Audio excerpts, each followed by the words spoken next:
Namaskar and very good morning to all of you. It's a very, very distinct pleasure to be here this morning.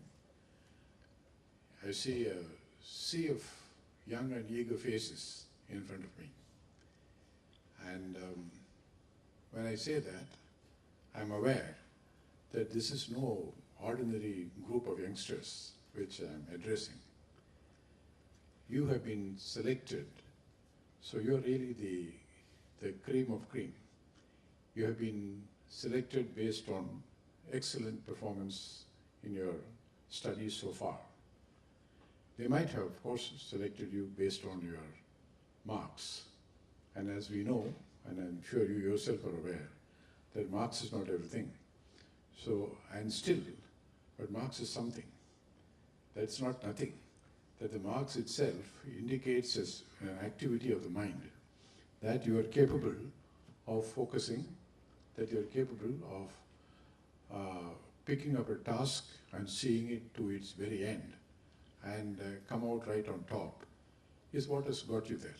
That in terms of being in the top 1% of the school level performers here. So I know that I'm now sitting in front of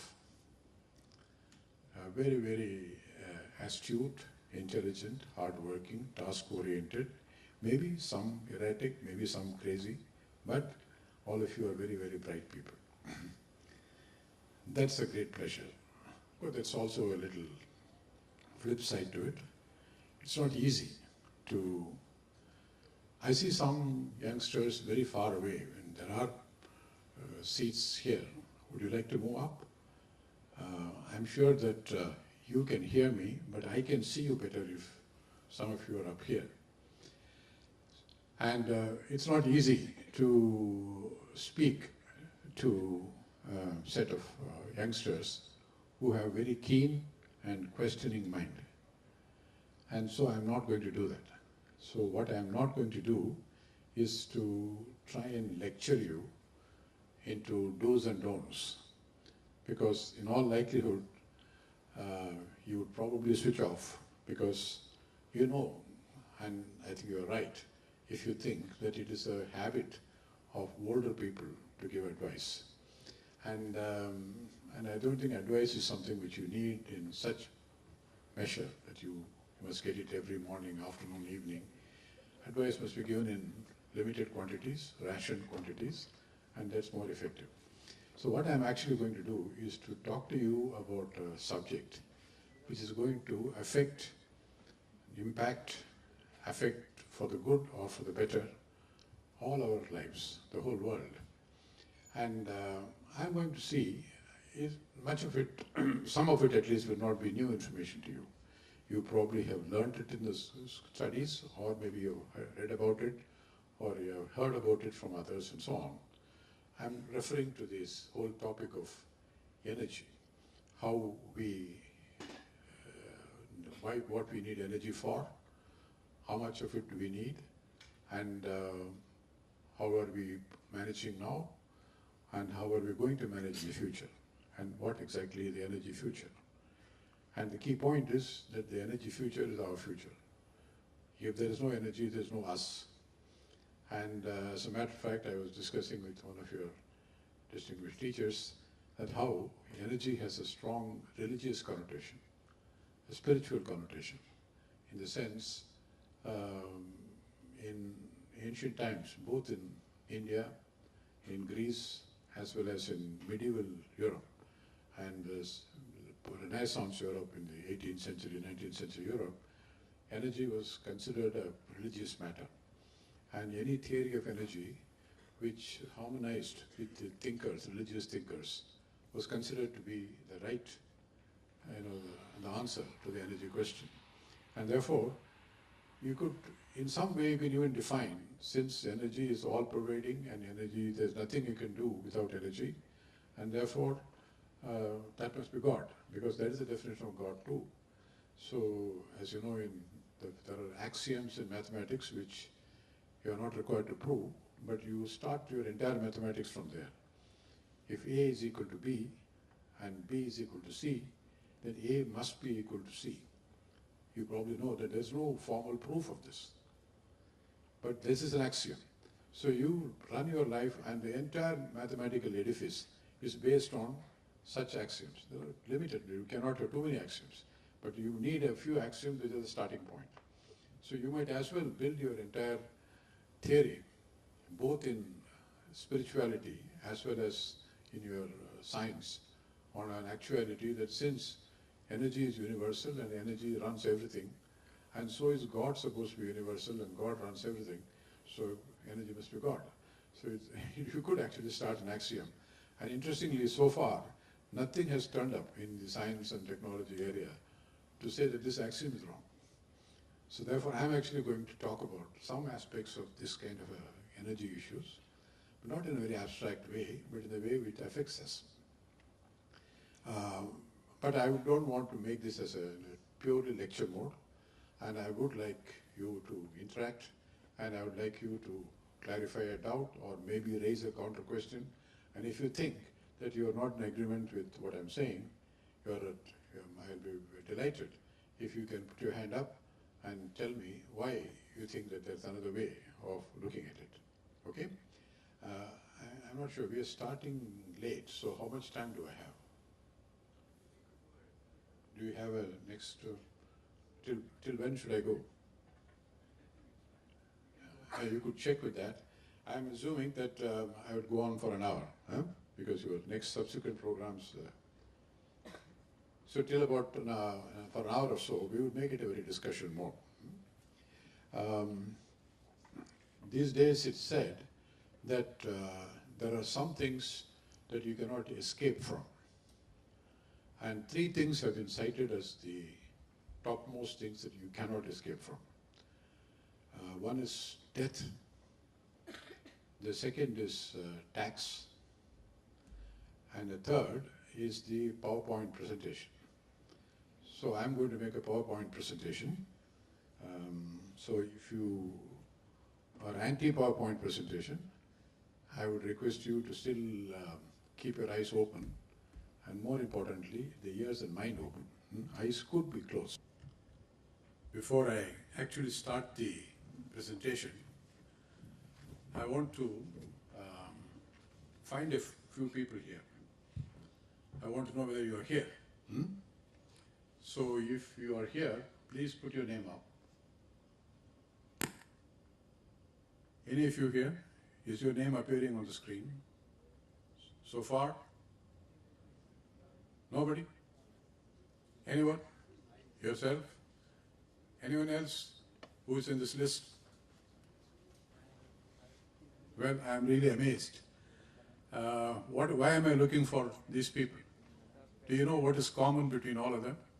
Why are they in my list? They are all Huh? name of sun. Yeah. Do you believe? In fact, I'm surprised that out of the 180 people, none of you is named after sun. I take it that you are not against the sun, because the sun is for you. So don't get angry. So sun is a nice guy. And these are just sort of a sample list. You can go on. And this is just sort of Indian sounding names. You can see there are boys, girls, various religious denominations and so on. The point that I'm making is that the sun is an extremely important person for you. And if you like it or not, but the sun is here. But for some reason or the other, we know it implicitly that the sun is the source of all energy. But we've been assuming that somehow that source of energy is yet to come. And my whole conversation with you today is I want to convince you that it's not tomorrow, it's today. That the solar energy as the main dominating energy for our existence on this planet is today. As you know, the solar energy, sun itself, I'm sure many of you have read it, and is a highly visible entity in the sky, especially from 6 a.m. to 6 p.m.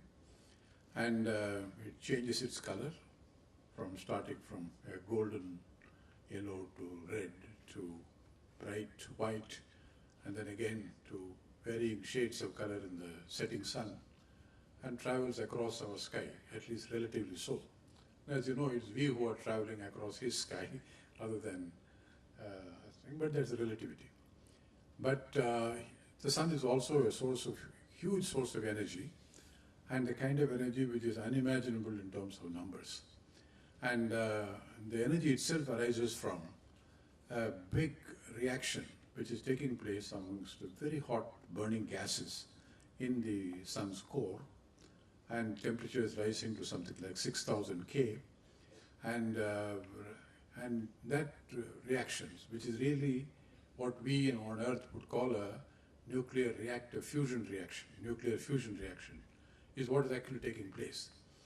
In some sense, you can say this is a huge nuclear fusion reactor, which we have not built on Earth so far, in that type.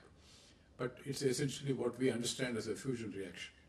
And this fusion reaction leads to extremely high temperatures in gases which actually surround the sun's surface. And those gases act as what are called black body radiators.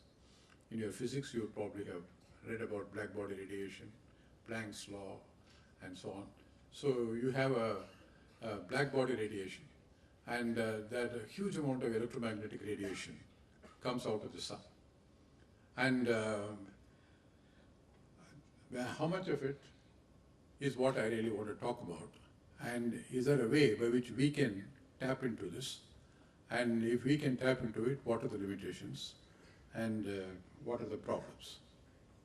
As you said, I was introduced to you very kindly, and you heard that I had much to do with the Defense Research and Development Organization all my earlier career, and in particular with aeronautics, aviation, and so on.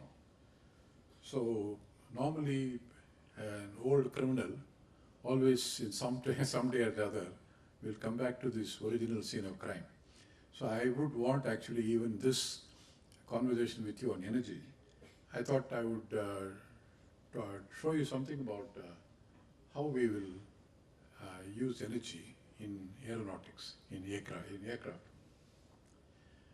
Broadly, what I'm going to speak to you is about the fundamentals of energy, what you kids normally call fundas, just so that we don't forget. Talk about the characteristics of solar radiation. Then I'll talk about two specific areas in the solar energy utilization on Earth. One is called the photovoltaic systems, how to generate electricity directly from the sun's energy without converting it to any other form. The next is called the solar thermal systems. Here, how you can use the solar energy, convert it to heat energy, and use the heat energy to convert usable electricity for us. Then I would talk to you a little more about what we need, what the society needs in terms of energy today and maybe 30 years later. When let us say we celebrate the independence of India, 100 years of independence of India in 2057, what will be the energy requirement? Right? Right? Wrong. Because when did India become independent? So the 100th year should come in 2047. So please point out when I'm making a mistake, right? Okay. So we're going to talk about the energy requirements and growth, and also some kind of is there a national energy strategy? What is going to happen? So as you see, what you're going to hear from me is not just physics or engineering or technology. We're actually going to talk about a topic on energy and how life. And we all like to watch movies. So let me give you an absolutely out-of-the-world application of solar energy to begin with. You all know that when we launch a satellite, those satellites which are in orbit and they have no other connection to Earth, there's no transmission line delivering electric power, and therefore they are on their own. And more than 90% of that energy with which the satellites are orbiting are coming from onboard solar cells, solar energy. And that's been there for a long time, it's nothing new. But I want to tell you that, I want to show you a little more recent development. Now, before we do that, let us see what exactly is the sun putting out to us. Now, if you look at I hope you remember what is known as the black body radiation curve. Now, this is typically a black body radiation curve. Assume if it's a very hot object at a temperature around 6,000 degrees centigrade, it will emit electromagnetic energy over a whole spectrum of wavelengths. And the peak of wavelengths will occur at a point which is proportional to the T to the power of 4, the temperature to the raised to the power of 4. But the energy will exist at wavelengths much longer and shorter compared to that. This is the wavelength scale and in meters. This is the wavelength in meters. That means around here, this 1 into 10 to the power of minus 6 is 1 micrometer, that is 1 micron. And 1 micron is 1000 nanometers, right? So this is actually in the infrared band. This is known as the infrared band in the electromagnetic spectrum. Now, in wavelengths shorter than that, you have here, say 6 in 10 to the power of minus 7, which are wavelengths which are shorter than infrared, is the entire visible light. So what it means is that the sun's radiation, most of it is lying in this band, in the visible band, and a good deal of it is also lying in the infrared band. Now the outer curve shows you what the spectrum will be like if you go outside our atmosphere. If you go, let us say, about 30 kilometers outside, about, say, 100,000 feet in some plane, some space vehicle and so on, and if you measure the spectrum, it would be something like that. But when the solar energy has penetrated the atmosphere and has reached the Earth, now it interacts with all the atmospheric gases and various particulate matter and various things there. And some wavelengths get selectively absorbed. Not all wavelengths get absorbed with the same. Gases have their own characteristic. So the modified characteristic at the sea level is like this, where you see some gaps means no energy reaches at this wavelength. Very little energy reaches at this wavelength because all this is absorbed by some gases which have a particular resonant characteristics in these bands. So those gases eat up all that energy in that particular wavelength, but rest of it comes here. So you have a whole lot of visible radiation and infrared radiation reaching here. How much of it? Now there are numbers, you can look it up. They will be called in terawatts or 1,000 terawatts. A terawatt is 10 to the power of 12 watts. Now that bulb is, do you have some idea how many watts is this bulb's power? 40 watts, 60 watts. So we are talking about 40 watts is 4 into 10 to the power of 1. And we are actually talking about 10 to the power of 12, 10 to the power of 13, these kinds of watts. Now, don't fall into this trap of this watt game, because I will show it to you that a lot of us are making mistakes in distinguishing between energy and power. I'll come to it when we discuss in fundas. But it's good enough to tell you that the energy incident on Earth, on every square meter of Earth, approximately is between 400 to 1500 joules on every second. That means a joule per second is a watt. I'll come to that. So about 400 to 1500 watts per meter square, every square meter area, we receive so much of power. If you calculate that and then compare it to the total amount of energy, that is, you calculate what is the Earth's area, surface area, multiply this by that surface area, so that's the total amount of energy falling every second. You multiply it by 60 into 60 into 24 into 365, that is the total amount of energy received by the earth from the sun. And if you compare it to the total amount of energy used by the earth, you will find it is still bigger than that. I mean, the amount of energy received from the sun is some 1 billion times more than the total amount of energy used by the earth. So in some way, if you can use the sun's energy, the earth does not require any other source of energy. But of course, that's the big if. Can you use all of sun's energy? Can you capture all of it? Can you somehow you put it to an application and so on? But even if you can use a fraction of it, even if you can use 1% or 1.1% of it, it is still more than the total amount of energy we need for the next 100 years. So, that is, I don't want to bore you with all those numbers, but I just want to give you an impression, but you can work it out yourself.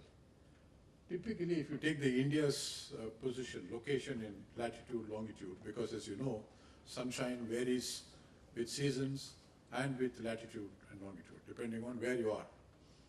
Even in India, Rajasthan receives enormous amount of sunshine, and maybe in South India we don't receive that much.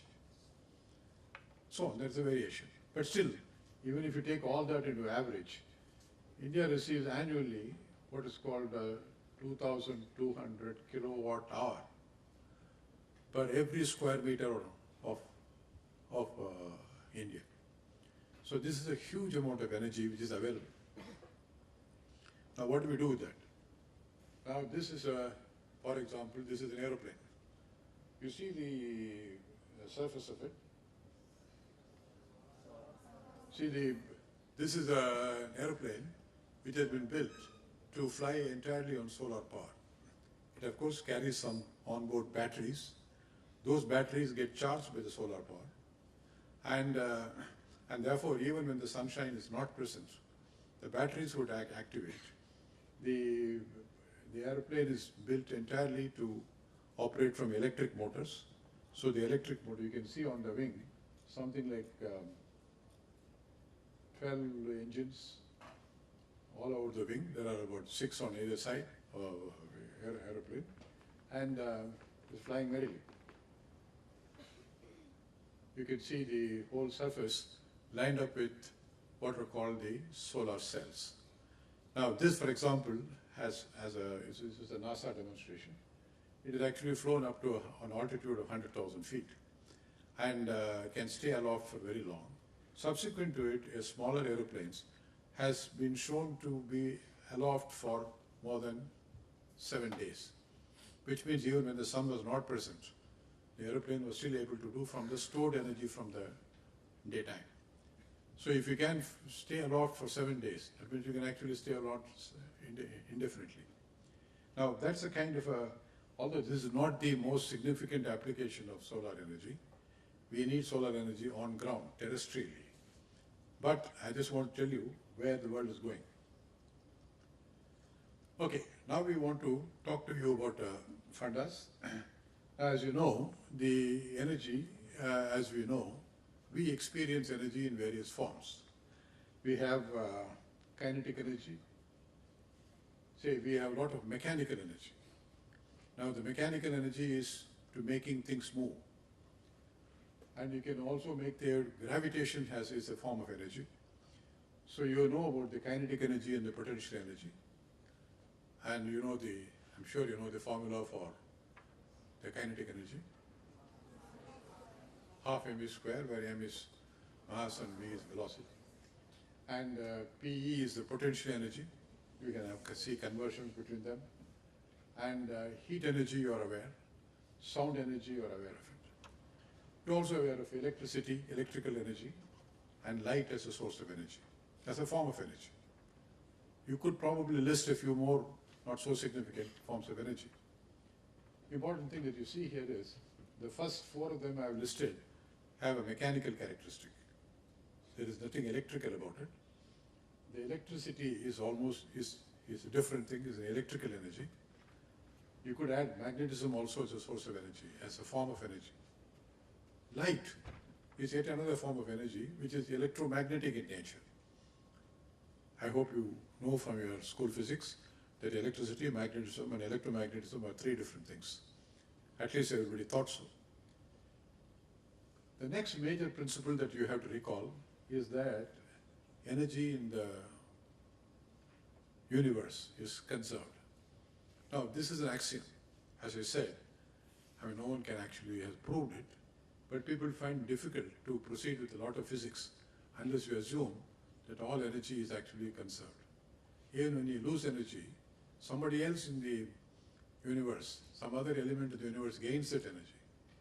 Even in friction, if you have rubbed your feet on this ground, then you have lost some energy, but that has been gained as heat by the body on which you rubbed your feet. And that body will cool a little later, and that heat energy will get transferred to the air molecules when it is cooling. And the air molecules will get activated into some velocity, and if that velocity goes up further, it will probably become a storm. So you could rub your feet and create a storm somewhere, but the whole energy circulates within even what you consider a loss to you is actually gain to somebody, some other form. So you make an assumption, you make I think a reasonably well proven and not inconsistent with religion, that energy is conserved, that energy is not lost or gained, that somewhere somebody started the universe and put the switch on and said, this is your total energy, go and do what you with it. And then since then we've been playing a game that of making energy from one form or the other. So the key point is that you can actually convert one form of energy into another. That is behind practical application. I know there is a lot of heat, but I don't know how to use it. What I need is rotating a fan. So how do I convert that heat to make a fan rotate and make me cool? That is a form of energy conversion, and that is behind much of technology. So conversion from one form of energy to another is a major activity, and any conversion has an efficiency issue. You can practically not convert any form of energy to any other form of energy without losing some energy. The system will have an efficiency of 80% or 90%, or some cases 99%, some cases as low as 5%. One form of energy, that is, if you have 100 units of energy of one form, the form in which you need it, you may not get more than 10 units of it. Other 90 will get converted to some other form, maybe light, maybe sound, maybe heat, and that's not usable by you. So it is possible. Efficiency of conversion is a big issue. But that energy is not lost, it is still floating around somewhere. That is the concept.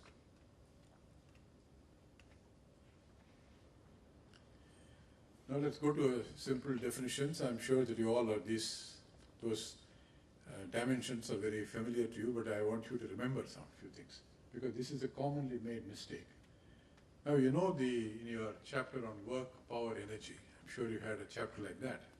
And there is some lack of understanding on the part of some people on what is energy and what is power. The definition says that the energy is the rate, work is the rate at which, power is the rate at which work is done. So power actually is only the rate of energy spending, the rate at which the energy is spent or generated. So power actually refers to capacity to do work. So when I asked you this question as to what is the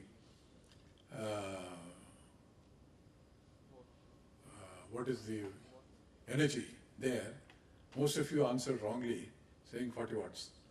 Actually, it is the bulb is only a capacity to do work.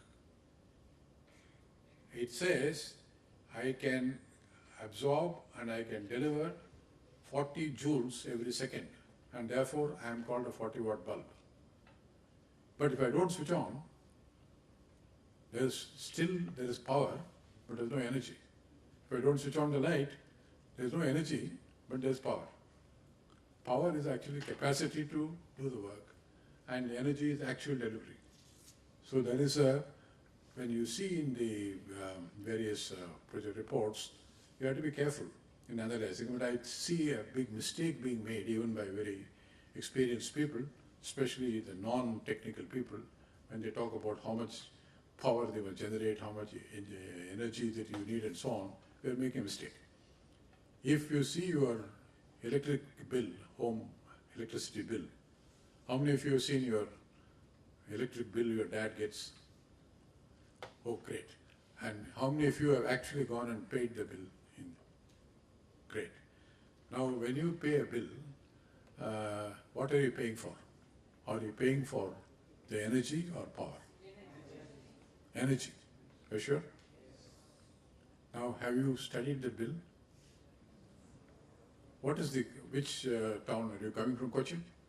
Yourself? Sorry? Okay, Alleppey. Please sit. And what is the cost of energy, electrical energy in Alleppey? Say 4 rupees a unit? Something like that. But you will see your bill has several components. And it is not just the energy that you have spent. This is one thing I want you to study your bill. The energy which you have spent is typically written in kilowatt hours. You know, because power, energy is the power used for so many hours is energy. So in so many kilowatt hours is what is you are actually 1 kilowatt hour is called 1 unit which you are paying for. And you will find in your town, if it is say 4 rupees, and in your house you use 150 units in a day, in a month, so you should pay 600 rupees. But your bill will be probably for 750 or 800 rupees. You will find that there is a charge for the power you are connected to. Your house, when you built the house and you said, I will have so many bulbs. So, and for that, if you would switch on all those bulbs at the same time, if you had switched on all the electrical things at the same time, there would be some amount of energy consumption. And this is actually called the capacity. So you have actually built a house with a 6 kilowatt as power. And there is a charge for what is the power connection that you've got. So they would probably take some, say 20 rupees per kilowatt. So you pay some 120 rupees for that kilowatt. Then of course there is a smaller charge for the measuring device, the meter, which they connect to you. Now the meter charge will also be there, which is these are fixed costs.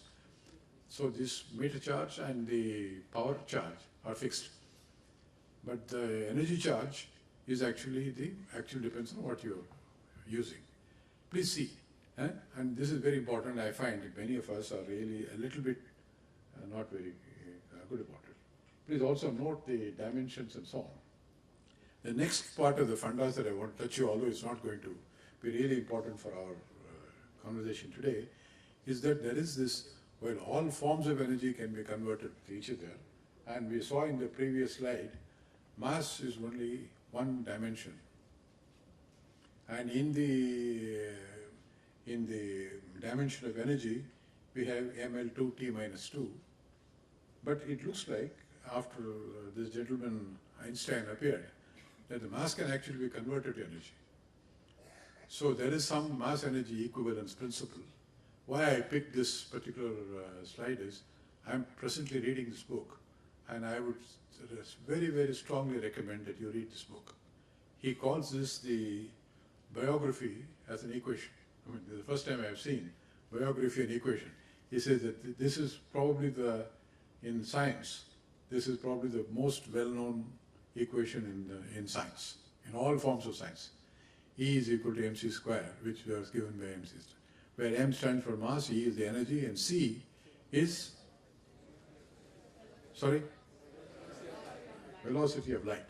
And how velocity of light got connected with mass and how it got connected with the energy associated with the mass is the whole story of relativity and so on. But that relativity is not a far concept, it is actually a practical concept.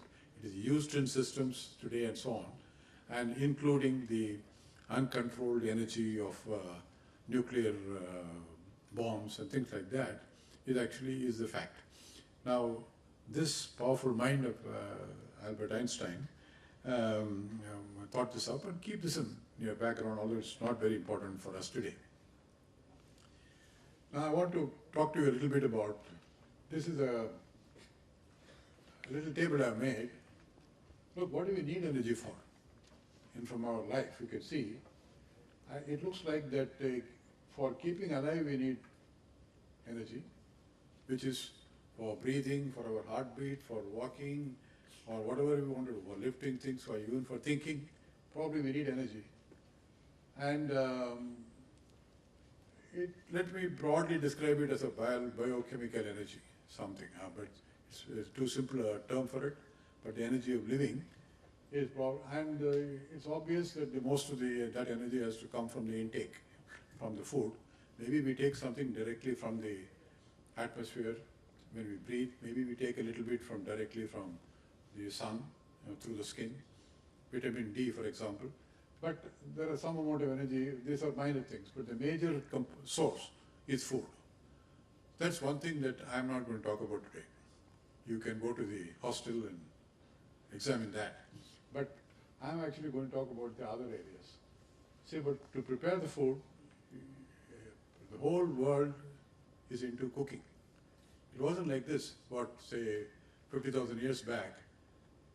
Man did not cook his food. Of course, you can say that it's the woman who cooked the food, but I'm saying man and woman did not cook the food. They just ate raw. I think they did not need much of the energy that we are using today. And broadly, the heating is the main type of energy.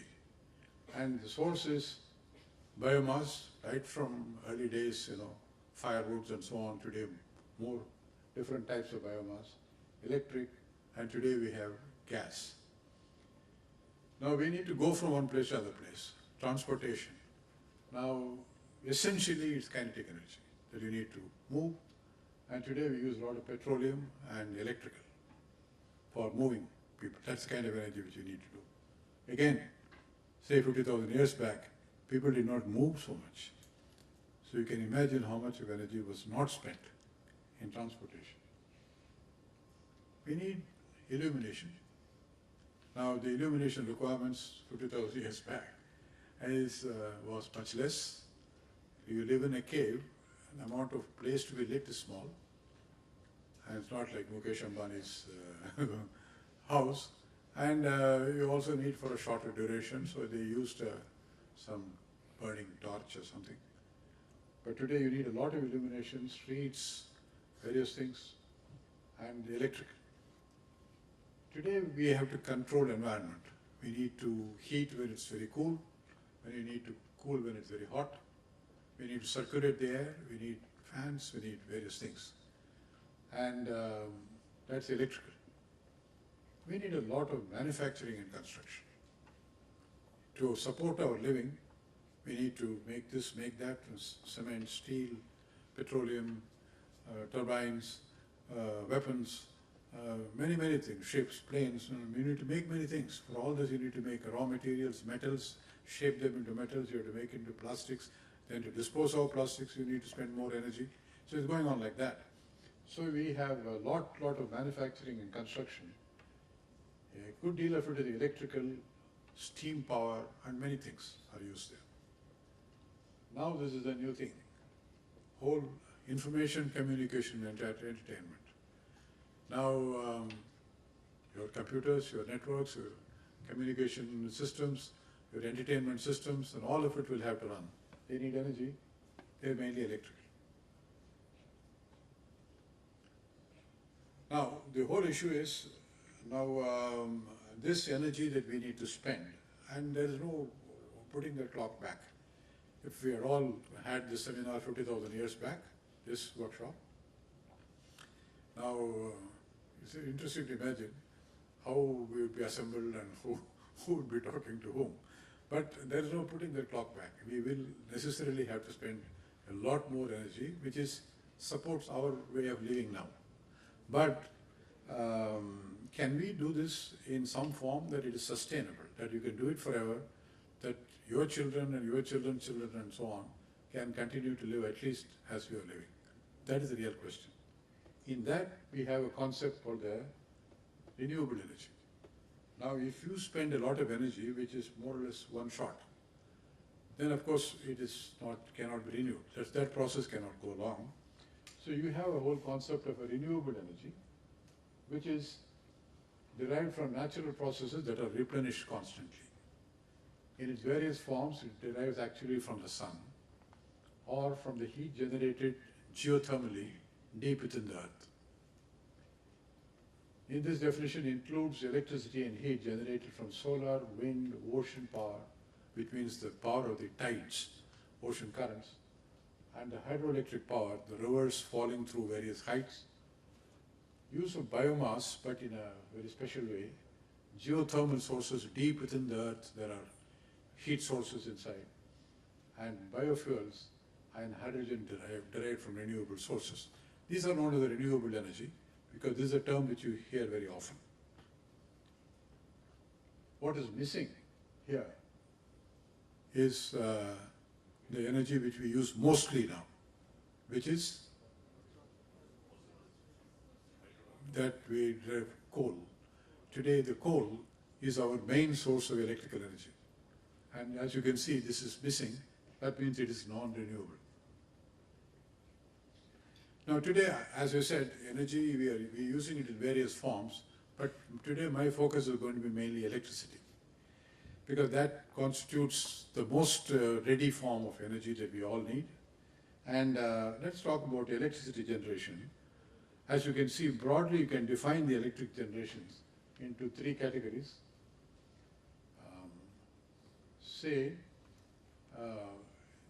Electricity generated by huge rotating machines. These are called turbines. Electric generators that you have studied about, dynamos and motors and so on. And they are big turbine generators based on the law of induction, Faraday's law of inductions, electromagnetic principle.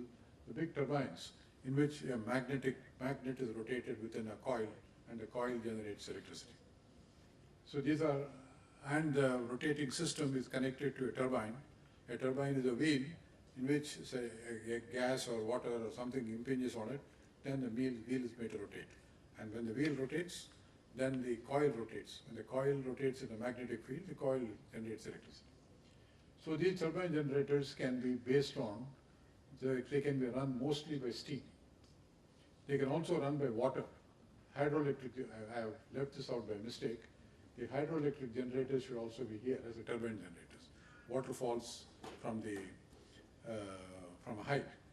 So turbine generators can be run by steam. The coal-based steam generators are our main source of electricity, not only in India, globally. The newly emerging energy field of nuclear reactors is also actually a steam turbine, but the steam is generated by the heat generated in a nuclear reactor. In the case of a coal-based steam, the coal's heat, when you burn the coal, that heat generates steam, and that steam runs the turbine. Here, the nuclear reaction in a reactor generates temperature and heats the water, generates steam, and the rest of it is the same story. Similarly, you can do with biomass. We can also do solar thermal. You can use the solar heat to generate high temperature steam, and that steam can run a turbine. So, while the solar thermal system is a very similar system to nuclear reactor systems, except that the front end is the solar energy or the nuclear reactor's energy. So don't get confused, because you see in the papers and these days a lot of big arguments between nuclear energy, solar energy, and so on. The tail end is the same. Once you have generated steam, the rest of it, they share a common root. But how you generate a steam is the two different issues. But there is another way in which the solar energy can be used, what are known as the photovoltaics, where without going through the steam route, the electricity can be generated directly from the solar light. And this is called the photovoltaic, and there are various types of photovoltaic systems. This is broadly how the electricity generation can be divided. I'm going to talk to you a little bit about solar photovoltaic. You like that picture? So it's one of my favorite pictures of solar because in some way it represents the today's situation. We know the sun is there, but it's not very clear. It seems obstructed by a lot of things.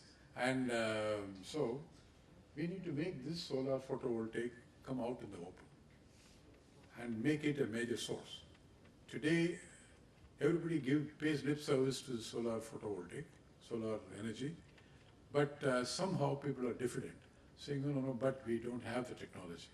You will hear this very often. No, it's too expensive. My submission is it's actually not true if you really look at the facts. And I had an occasion to work in this area for some 3 years, and I think we need to really understand the solar energy in a more sympathetic light. It's always so, because although solar photovoltaic is not something new, what do? You actually have a small semiconducting material. With a semiconductor, as I'm sure you have learned, you can make a small junction device, a P-type or N-type semiconducting material. Just be, of course, suitably selected, suitably processed, and you expose it to sun's light, and you put 2 contacts on the 2 ends, it generates a voltage, and if you close the circuit, you can generate current. If voltage and current are present, then you have watt present, wattage is present. V into I is watt, W, and W into T is energy. Right? So, basically this is how it works. We have the sun's light falling on one side of what is called a photovoltaic cell, which one side is phosphorus dope, the N-type silicon, and the other side is a boron dope, P-type silicon, and then somehow you can connect 2 leads to it on this side and that side, and you can light a bulb. So this is the photovoltaic electricity. Now how did it start?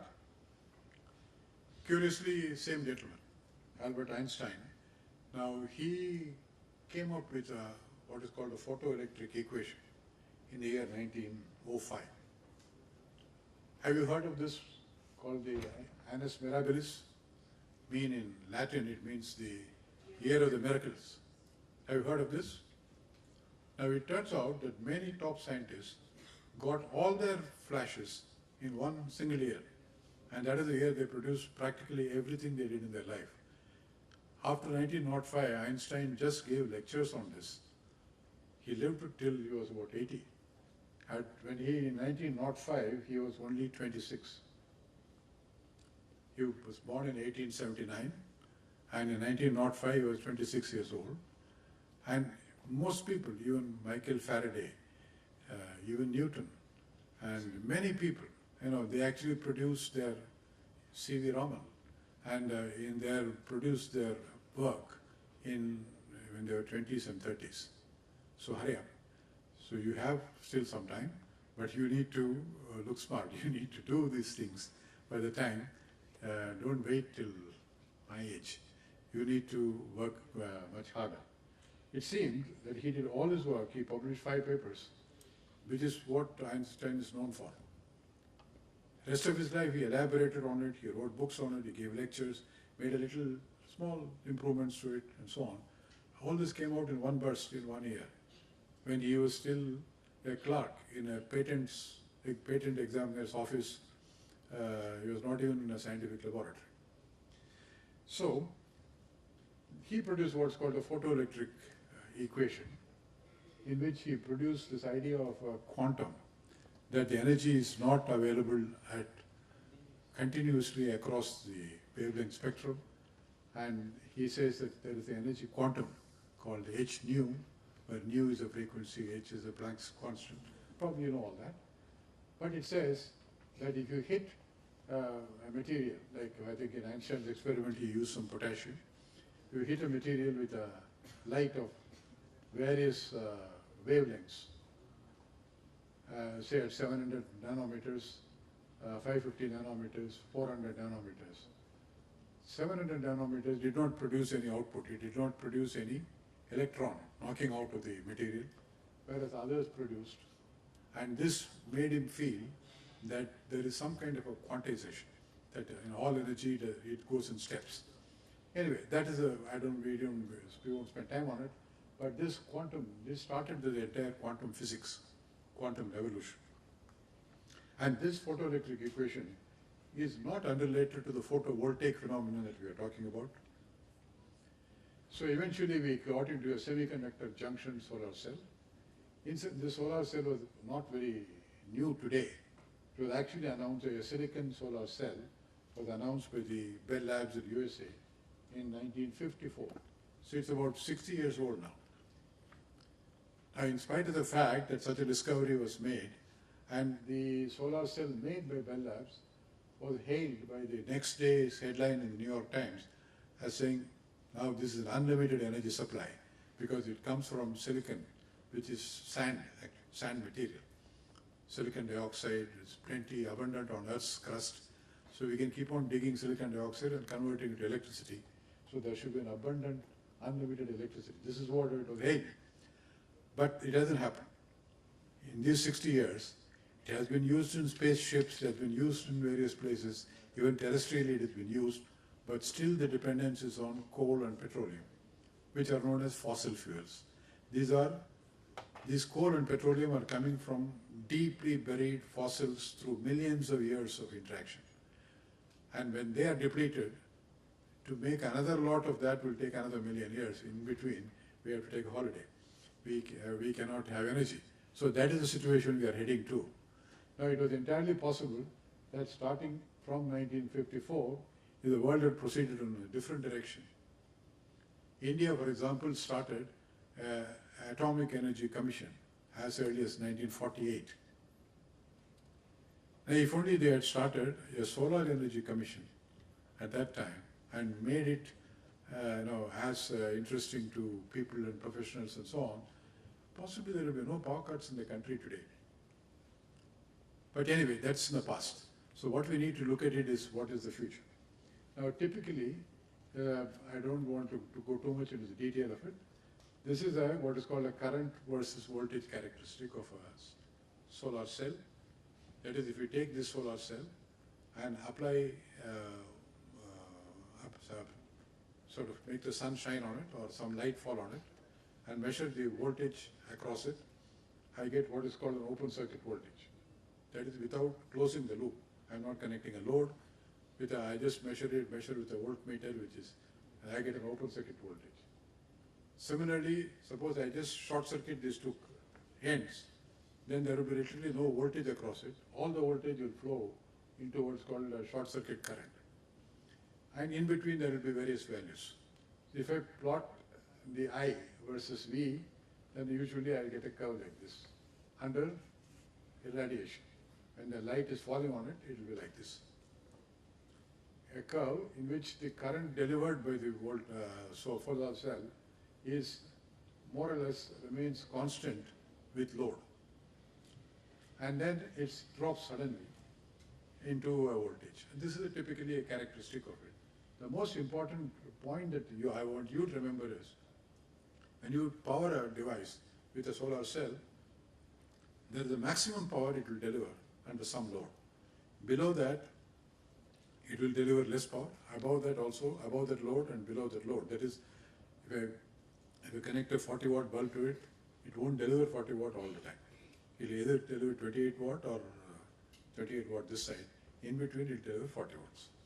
And at various illumination levels, if I increase the light level falling on it, I get a different curve. That means I'll get more current.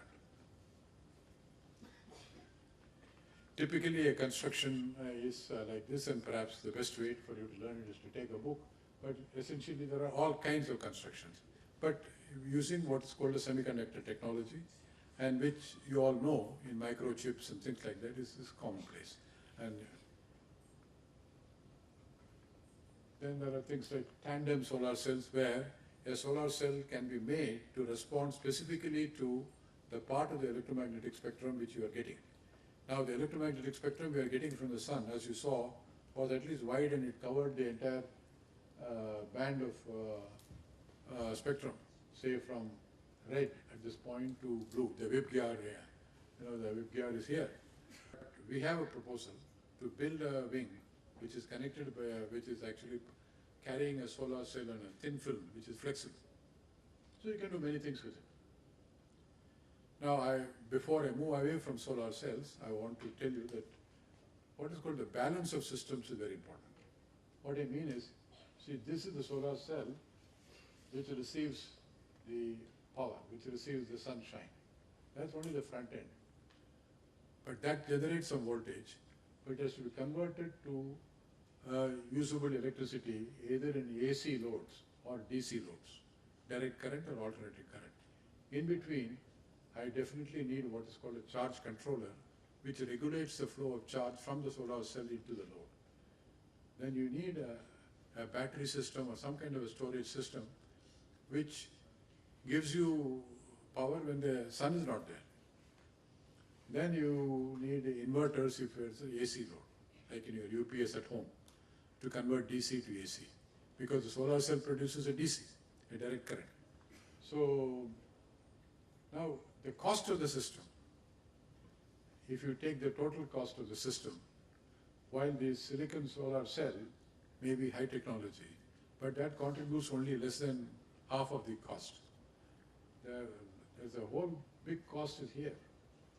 And therefore, whatever research, whatever engineering improvements that you can do in these areas to reduce the cost, will reduce the cost of the entire solar power. Now today, a lot of people are actually blaming solar power to be an expensive system.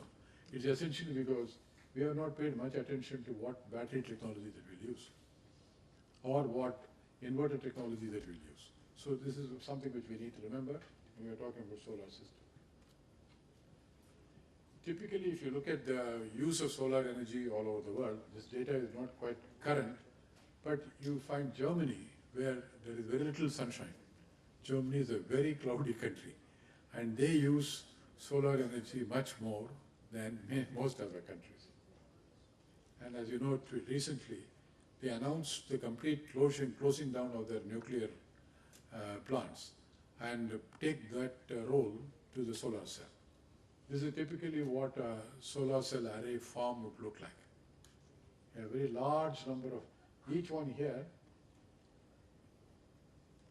each one is called a module. Each of the rectangle is a module. And that module contains a number of cells. Say this module, for example, contains about 200 solar cells. And each line contains somewhat 40 modules like this. And the entire farm contains maybe 1,000 modules of this type. So you generate, some 90 megawatts of power from this. And that 90 megawatt exposed through 8 hours of sunshine develops 90 megawatt hour.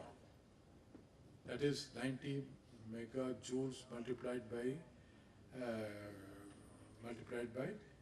60 into 60 seconds. That's how we have to calculate that. So this is typically how a farm looks. Now there are lots of solar farms like that. We leave photovoltaic out and quickly go into another area called the solar thermal system.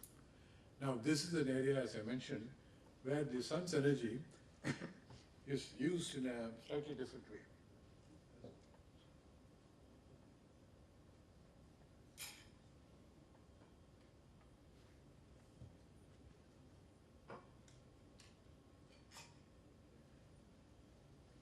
In this mode, the sun's energy is used to first generate heat, as I mentioned, and that heat generates steam.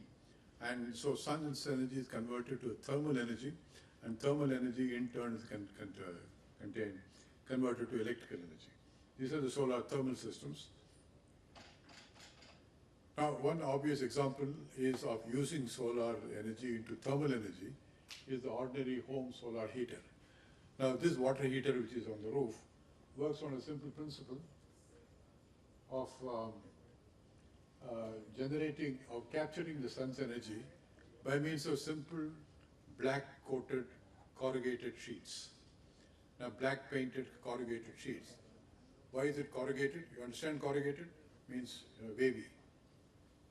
Why should it be corrugated? Why? So you increase the surface area to capture more of the sunlight, So you have and black to take advantage of the properties of a black body. So you have solar energy is captured there, and on that corrugated thing you have water tubes which are flowing around. So that water which is coming from that tank, which actually flows through that and gets heated, and through a thermosiphoning system it rises back into the reservoir, and which can be used on demand by you, even during night or early morning and so on. This is the solar therm. But remember, these are low temperature applications. Similar applications can be used for cooking and various things. But these are for where the water is heated, for a water heater typically to some 70 degrees Celsius, or it could be maybe some 150 degrees for a cooking application. But this is not where most of the energy generation occurs. Most of the energy generation occurs using high temperature steam. And that is where, because this low temperature steam is not useful for running a turbine. There is not enough energy capture to run a turbine and generate electricity. So for that you need a different kind of system, which are called high temperature systems, where we can actually generate superheated steam at some 600 to 700 degrees centigrade. Now this 600, 700 Celsius means there is an enormous amount of energy in the gas, and therefore when the gas is allowed to flow to the turbine rotates much faster, so a lot of energy gets transferred, and you get electrical energy, which is significant. Now, rushing through that, there are basically these solar steam systems used on two different principles. One is we call a parabolic trough solar collectors. As you can see there, these are all cylindrical parabolas. So these are parabolas which actually capture the sun's energy there and focus it on centrally. There is a structure which you may not see. There is a tube running right across each reflector. And the tube contains a fluid, not necessarily water. And that fluid, this parabola focuses the sun's energy on the tube, and the tube rises in temperature. It becomes almost red hot. And the fluid which is going through the tube, through the hollow tube, rises in temperature, and that fluid goes and exchanges its heat with water and raises steam in that water, and that is the steam generation which is used in turbines. This is the simple principle which is used, but mechanically it is very much focused. This is known as CSP, concentrated solar power. But you have to remember that these systems need to track the sun. The solar array that I showed you on ground, now like you see the solar arrays on a rooftop, they are more or less facing south or north or something, and allow the sun to go from east to west across it. And even these angles, it has got sufficient area to keep capturing energy. You lose some, but that's adequate. So it's not necessary for a photovoltaic system to keep looking at the sun all the time. But these energies, because you're depending on concentration of the energy, to raise to high temperature, to come to that point, you really need to put them on systems which are continue to track the sun. And it's not difficult, especially because the sun is a very good chap. He goes on the predicted path. I mean, he has not deviated so far. So it is possible to have a pre-programmed tracker. You don't have to keep, it's not like tracking an enemy aircraft. An enemy aircraft makes all kinds of paths, and I have to track them. I have a very tough job. But if the sun goes at a fixed speed, fixed rotation, fixed angles in various seasons, slightly it varies from season to season, but that can be easily handled. It's not a big problem. So it is possible to do it. These are all tracked systems. There's another way of using the solar thermal, which is what is known as the tower-based system. Here, a different principle is used. Now you have a set of reflectors on ground. These are known as the Fresnel type of reflectors. A Fresnel reflector, which, if you've seen this, these are somewhat flattish mirrors. And these mirrors, all of them synchronously reflect the sun's energy onto one central tower. And on that central tower is the main fluid that we were talking about, which is absorbing the heat. So all the heat absorption takes place in one tower. There we saw a lot of individual reflectors, each one absorbing its own heat. here the entire thing is brought to one central tower, and there's an enormous amount of heat flux, and that heat is extracted and used to use the turbine. This is another way, very huge farms, you can see the size of this, and this typically generates about 50 megawatts of power, or 100 megawatts or 200 megawatts can be built. So this is also possible. There's another myth going around in some energy circles, partly because they are not sure of their calculations, partly because they perhaps don't benefit if the solar energy comes up, is that the solar energy utilization uses a lot of space, a lot of ground is needed, and so on. Which is, we have done some calculations and it's not actually true. And firstly, this amount of space is still available, plenty of space available. And secondly, if you take into the fact that the tail end, as I mentioned to you, the steam turbine and all that is more or less the same, that takes the same amount of space as a coal-based system or a nuclear-based system. A nuclear reactor, in addition to the space that is required for the pack, requires a whole amount of exclusion zone. In order for safety purposes and so on, you need to not to have anything else, say within 10 kilometers radius, which is land lost, and so on. I'm not talking about accident, but even by design, we have to lose that. So it's not a correct argument. Okay, we'll leave the details of this, but I want to give you a little more into some kind of a national scene. So having said, the message I have made is, technologically at least two routes are available in the solar energy, which are technologically mature. These do not require very huge investments to create. Expertise is available even within the country, so we really don't need to look elsewhere other than sun. But the question is, are we doing that? So I want to draw your attention. There is a study made by the government called the National Energy Map for India, a technology vision of 2030. It was then jointly by the Government of India as well as an institution called TERI, which is India's premier institution, a private institution called the Energy Research Institute. And they did prepared a study in which they took a look at what does India need in terms of energy. Now, for an Indian society, for an agricultural society to transform itself to an industrial society, and we became a manufacturing society, now we are saying that we will also be a major services sector. Services means, information technology, software, financial sectors, and things like that. And some amount of energy transformation will take place. And a study, what actually the energy we would need depends on how we will grow. For example, there are some people in the country who believe that India somehow has a special capability, special genius for IT, for software, or something of that nature. If that was true, and therefore we should really emphasize that, and we are not that good in manufacturing, so leave it to Chinese. And but we can grow in services and we become world's software and IT or legal services or financial banking services and so on, and we'll be leaders in that. And there's one school of thought, you will probably hear it anywhere. I believe that this argument is very wrong, but even assuming that is correct, then it will result in some kind of energy requirement for the country.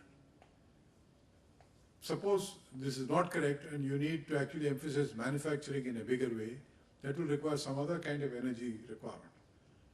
There is a third set of people who still believe that no, we cannot ignore agriculture and we cannot import food grains. We can't say that we only manufacture steel and things like that and import all our food.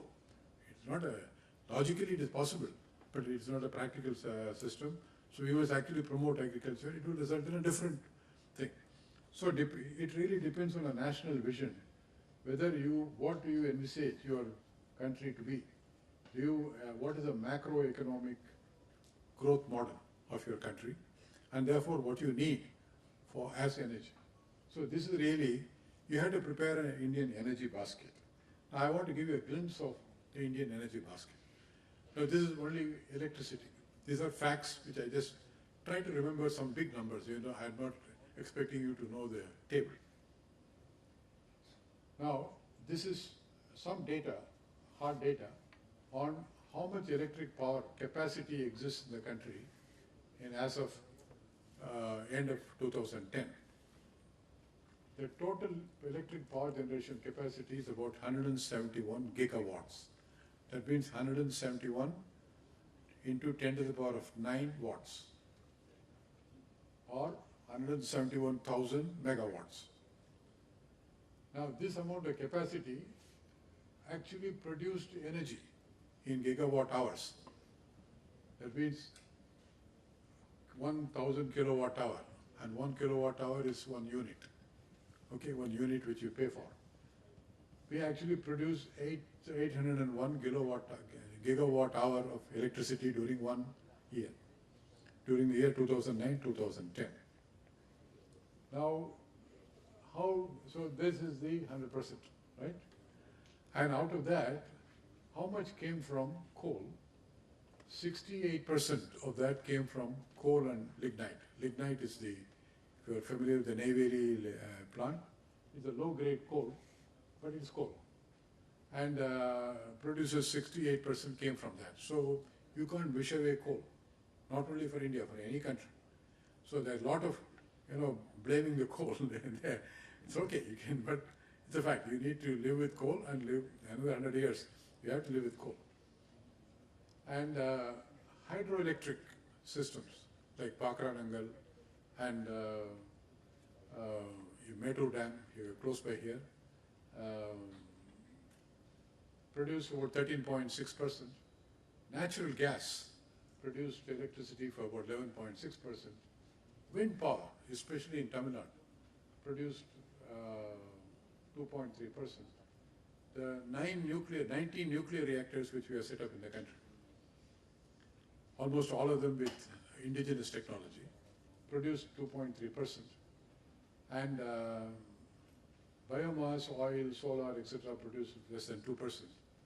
And the small hydroelectric dam, what called mini dams, Paikara and various places are there. And these places produce about 1%. This is how the energy portfolio is kind of constituted today. This we need to understand. Now the question is, suppose we go to, say, 30 years, 35 years from today, say when you come to the 100th year of Indian independence, 2047, what should it be? This is where there is a big argument, and I would like you young minds to really join this debate. There is a national debate going on. Now, before I go to that, let's just talk about what is the problem. If you can generate electricity, if you generate as much as you can, true. But it's not the same statement to say if you want to consume energy, consume all that you want. Even if you had, it's a wrong policy. Because the flip side of energy consumption is very huge. In fact, attention was drawn to this aspect in a big report called Limits to Growth by a very eminent club of Rome about 40 years back. And since then, the argument started, is there a limit to the growth of economies, growth of industry, growth of energy consumption and so on, or more the merrier, can go on. So this question is to be answered. Now we are seeing with greater imminence, with greater immediacy, problems in energy consumption and environmental degradation, global warming, carbon emission. I'm quite sure all of you are familiar with this, but this is very much connected with the amount of energy we spend. And therefore, while we need energy, more and more energy to support our life, to support manufacturing, construction, various activities, but if you just irresponsibly use energy, then you have a problem. You are degrading environment in a big way. Secondly, energy is cost. No energy is free, and irrespective of where the source is coming from, at the end of the day, you have to pay a bill. You have to pay some cost to this. And the third is what is called the dependence on foreign supplies. Now, it is possible. There are countries which import most of their energies, and but they are very highly manufacturing intensive. Now, it's possible for us, it's not impossible to think of that. Even the United States imports a great deal of their energy, and that completely shapes their policy. That says, and therefore what they will do in the Middle East, which country they will support in the Gulf, which country they will not support in the Gulf, is very clear. as a typical example, most of you know, United States supports two main things which are entirely opposite each other. One thing which they strongly support is democracy and no autocracy and so on. But they very strongly support Saudi Arabia, which is a completely undemocratic, completely this one. They have no choice because of the energy dependence. So it will change your policy. And therefore there is this concept of energy security. All this has to be taken and balanced. This is the national energy problem. But all that really depends on what the population levels are. Now the whole issue of population, you all know that we have a problem, or at least we had a very severe problem, which seems to be getting a little milder now, which is the good news. Now, just to give you an idea, the population levels went like this. Immediately after independence, the 1951, the population was about 361 million, which went up, of course it kept rising, but the rate of rise is what is important. There is an alarming rate of rise in this per year kind of thing if you do that. But the good news is that here in this sector, the last 10 years, it has started declining. The rate at which the population is added has declined, so much so that the Population Council of India confidently expects that by the year 2070, this will stabilize to 1.7 million, 1.7 billion. And this and they have done further studies beyond that. They find that the curve is flattening out, so there will only be about 1.7 billion people, Indians, after this. And therefore we should start planning for that kind of population. But interesting thing to remember is that before it stabilizes, when the curve is high up to this point. So in this so-called 100th year of independence, we will be at least 1.6 billion. And that we need actually to provide for that population size, because as I said, the energy has to be calculated per capita. Per capita means per head. Man, woman, child, taken equally and divide, and what is the energy? And therefore, there has to be an integrated energy plan. But the big debate in the country, which I'm not going to engage you in today, is how much energy do we really need? And that energy should be in how much power capacity? Because you see the example, suppose you have a plant which has got, say, 1 gigawatt capacity, but it doesn't have input raw materials to continuously keep feeding it. So you can only run, let us say, 10 hours in a month. But the energy delivered per month will be much less. You may have created a very high capacity. So you need to make a correct plan depending on all the input resources and so on, and which sources should be tapped. Now that plan I showed you, the Government of India's plan of having an integrated energy plan. It is saying that we should have actually 800 gigawatts capacity in the country by the year 2030. Although it is a plan approved by the government, but it is undergoing a lot of changes. But the issue is whether it is based on a philosophy of growth. What should India grow into? That is not very clear. Here there is a very big conflict. There is a big dilemma. I would like young people to really absorb this. I am not taking sides on it, but I want to give you the two sides to it. And this is the big people. Now this one is what is called the energy consumption per capita and what is called the GNP, the gross national product. Gross national product is the value of all products and services produced by the country. Even the housewives' work at home should actually be valued as a service, as a product, and put an economic value. So there's a GNP. And they say that the GNP and the energy consumption per head should be related.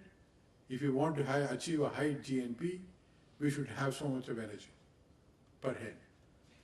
There's another set of people who feel no, energy consumption should be related to HDI, called the Human Development Index. There's a third set of people. The leading person in this group is the guy who actually said this. Can you recognize this? Mahatma Gandhi. He says there is enough for every man's need, but it is not enough for even for one man's greed. So this is another way of looking at it. Now this is the big argument of your times. When you grow up and become, major responsible citizens, become professionals and so on, you are going to face this challenge in some form or the other. Which way is this country going? Are we going to go by what is called an economic growth, which is what you see in the papers? That is, India is on a 9% economic growth model, 10%. Today it has fallen down to 6%. It's bad news. Tomorrow it will become 10%. It's great. Go on. This is one argument.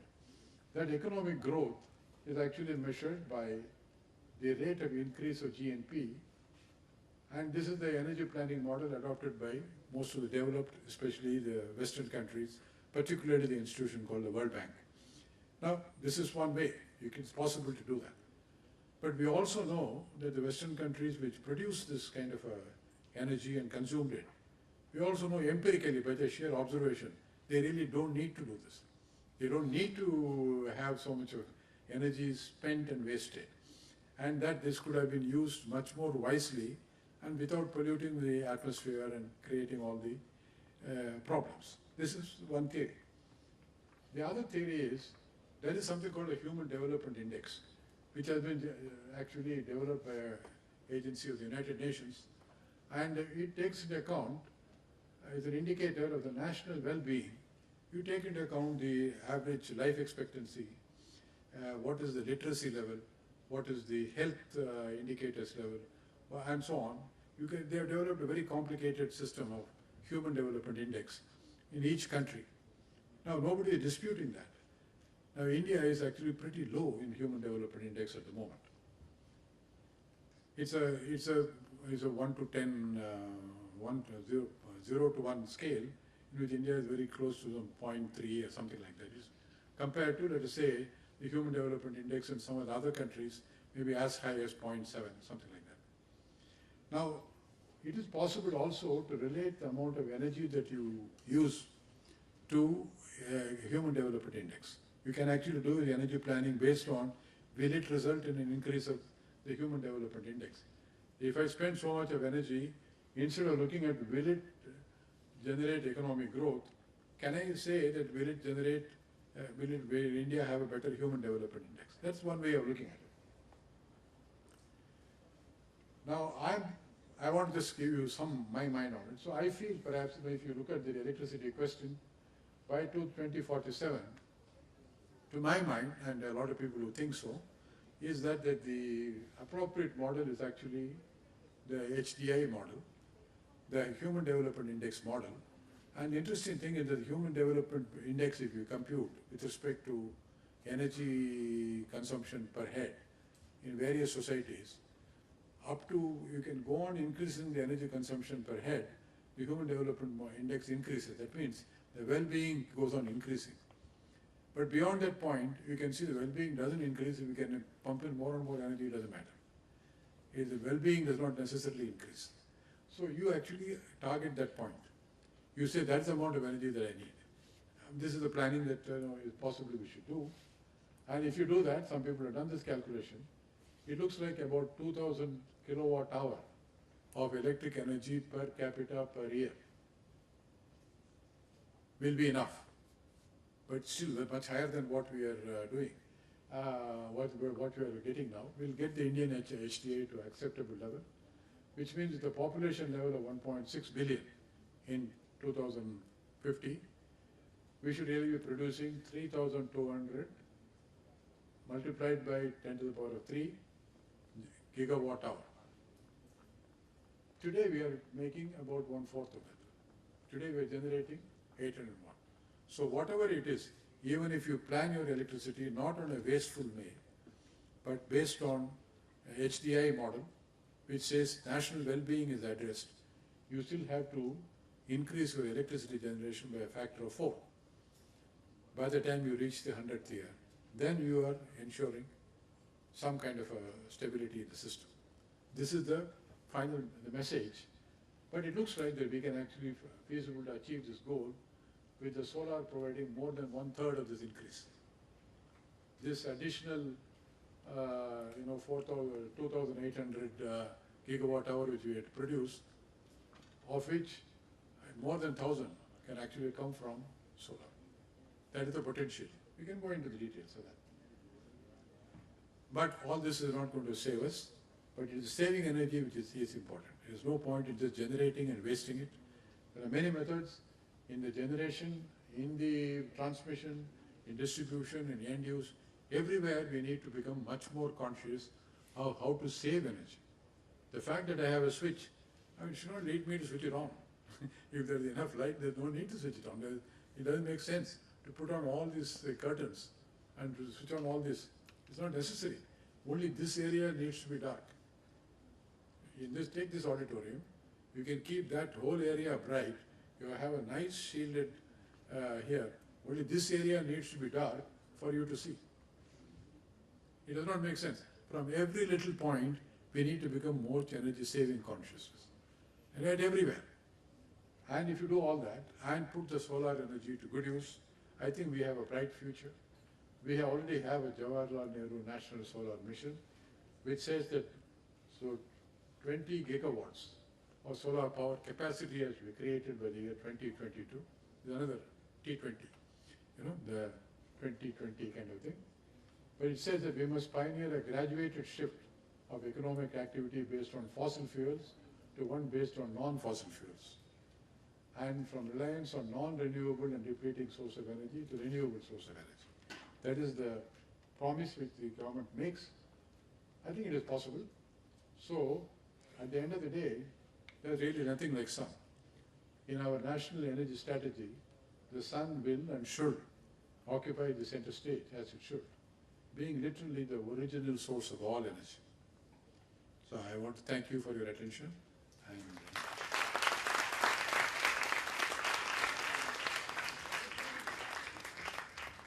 Thank you, sir, for such an interesting topic. And I think, gentlemen, we can try and save some energy. So, is there any questions from the students?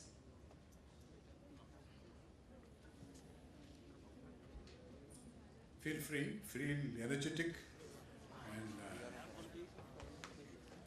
actually because there's not enough sunlight here, no? You should put more sunlight into it. Yes, sir.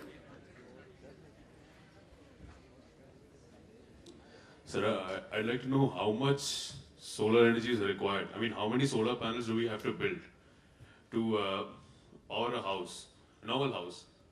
Normal house? Yeah. Now, let's take your house. How much? I'll go through this calculation with you. What's your electricity bill? I don't know. Huh? I don't know. Okay, I assume that's about, mine is about, let me take my own house, I know my data. I pay about, I use about 250 units a month. Now 250 kilowatt hours. Now a solar panel, typically, it receives 600 watts of sunlight every square meter, okay? And has an efficiency of about 16%. So 1 meter panel will generate 100 watts. 1 day. No, I'm coming to that. 100 watts, this is power. Hold on. And in 1 day, I receive, say I live in Bangalore, I receive about 8 to 10 hours of sunshine. Let me take conservatively 8 hours. So I have received 8 into 600, 4,800 watt hours. That means 4.8 kilowatt hours. And converted to 8 into 100, 800 watt hours. That means 0.8 kilowatt hour. In 1 day I can get 0.8 kilowatt hour. So in 30 days I can get 24 kilowatt hour. So I can actually, per meter, if I put 1 meter, I have only 24 units. In a month, I spend about 240 units. So on my roof, I need a 10 meter square. So this is the calculation. 10 meters square, nothing much, is 3 meters by 3 meters. So from here to here. I mean, you can imagine 3 meters here. So that's all that you need. Then your electricity is free for life, at least for 25 years. The life of a solar panel today is comfortably about 25 years. Then what's the catch? Why am I connected to the grid? Why am I still connecting to the Bangalore supply? Is it too costly? The initial cost of this would have been about 3-4 lakhs. Now that is but imagine, but I constructed a house which cost me at least say 30 lakhs. So would I not pay out of the 30 lakhs, 3 lakhs to a permanent energy source? After that I don't pay any bill. So most people in India don't live in permanent houses of 30 lakhs. We live in, for example, we live in. True.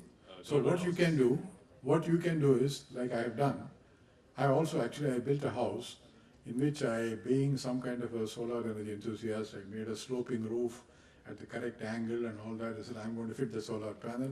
So when I went and asked the shops, it's too expensive, I didn't have that kind of money. So I abandoned that. The roof exists, but no panel. But I bought a small 1 foot by 1 foot panel, which is only about a few thousands rupees, and had 2 lanterns which are charged by that. And these 2 lanterns I use as a standby, one for upstairs, one for downstairs. And for the last 10 years it is working very well. It's free. So at any rate we may not have a choice. So there is plenty of scope. So will and the costs are coming down. Costs are really coming down. so will using mirrors in the house help? I mean, if we have one light that has solar power, and then we use mirrors to spread the light, does that help? Yes, you can do. I mean, you can directly, what you're saying, you can use the light. Yeah, the light from one solar bulb, and then you can use mirrors to spread the light. Yeah, you can use mirrors, but I hope you realize that you cannot create energy with mirrors. You can't, but You can't create more light energy by, you can divert it from one place to another place. But you can't light, the energy is still fixed.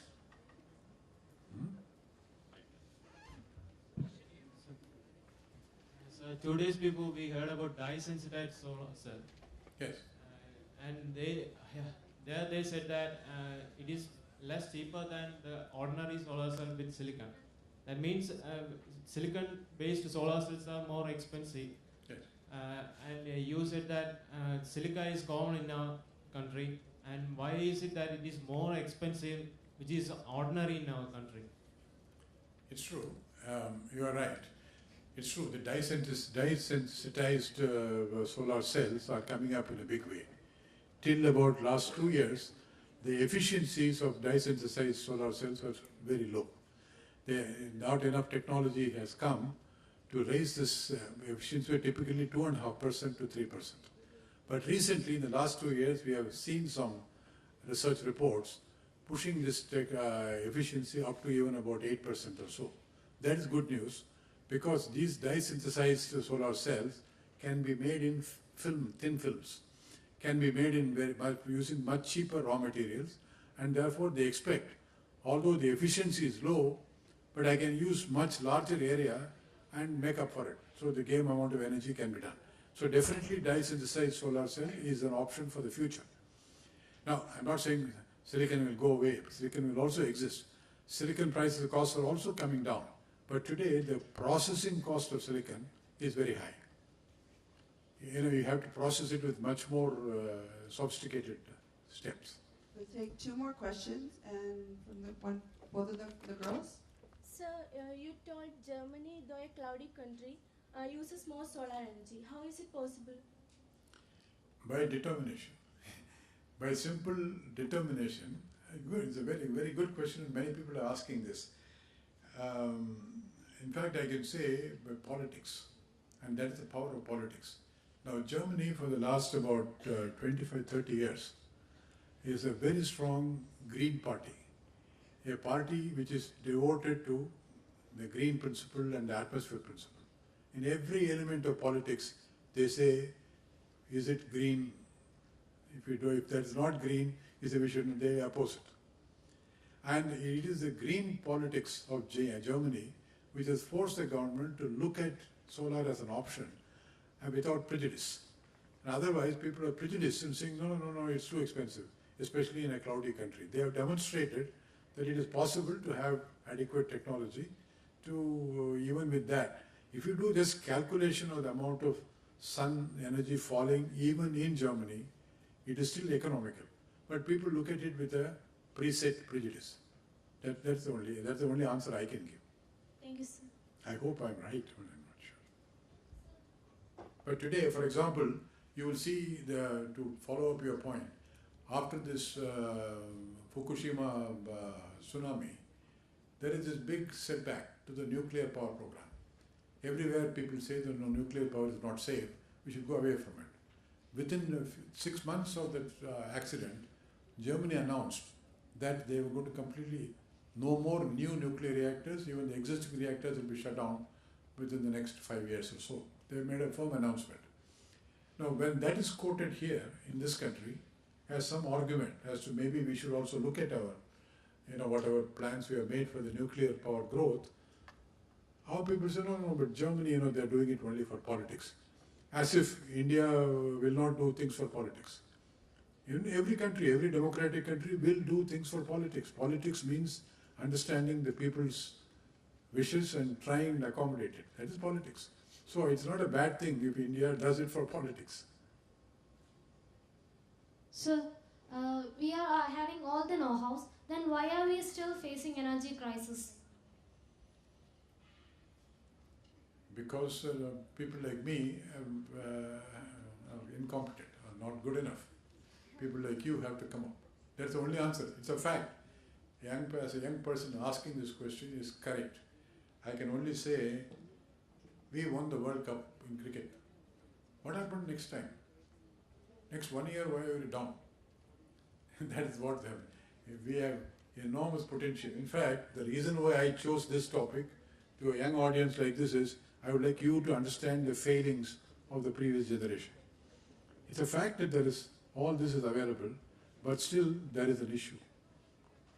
Everything is conflicting with everything else, and it's not been resolved satisfactorily. I really don't have an answer to defend it, but I think the generation which is today doing this has not done the right thing. Now, over to you. Thank you, sir, for such an interesting topic and for such an interesting talk. We'd like to give you a small token of our appreciation.